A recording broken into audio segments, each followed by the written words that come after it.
ഗോതമ്പ് പൊടി കൊണ്ടുള്ള ഇലയട കഴിച്ചിട്ടുണ്ടോ?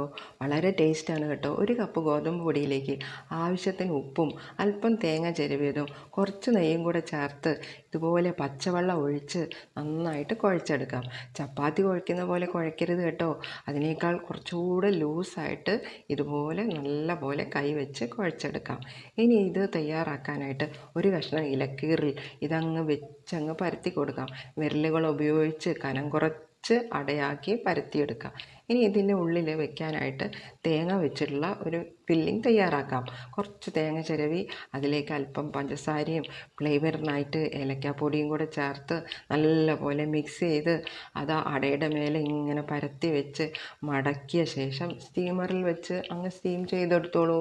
വളരെ ടേസ്റ്റി ആയിട്ടുള്ള ഒരു ഇലയട നമുക്ക് തയ്യാറാക്കിയെടുക്കാം. ഇത് ചായയുടെ കൂടെയും കാപ്പിയുടെ കൂടെയും എല്ലാം കഴിക്കാം. നല്ല രുചിയാണ് കേട്ടോ.